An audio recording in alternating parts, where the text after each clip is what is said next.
Welcome to the banker lamp. Please enjoy the video. You start now, power off the Vivo V30 and remove its case so edges sit flat. Clean the screen with the wet wipe, then dry thoroughly with the microfiber cloth. This removes oils and improves adhesion. Use the dust stickers to lift off any remaining particles. Even tiny specks cause bubbles. Once done, place the alignment frame or tape guides over the phone.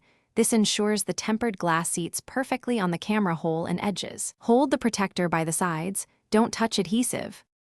You now peel approximately half the backing film away and bring the glass to the top edge, aligning the camera notch and speaker cutout perfectly. Alignment matters because small shifts mean gaps or edge lift. Lower the protector slowly onto the screen, letting adhesive meet glass naturally. Then press at the center so the adhesive spreads toward the edges. Use a soft card or the included squeegee to push air out. Move from center to sides in steady strokes. If it's off, lift gently with tape and realign once. You finish by pressing the edges and corners for 10-20 seconds to ensure full adhesion, then remove the top protective film. Wipe away any fingerprints with the microfiber cloth.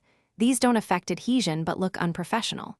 For small bubbles, push them gently toward the nearest edge. For dust-caused spots, lift the glass using tape at one corner, remove the particle with a dust sticker, and reseat it. If touch sensitivity or display issues occur, reboot the phone and confirm the protector is the correct Vivo. Thanks for watching. If this was helpful, leave a like and consider subscribing. See you next time.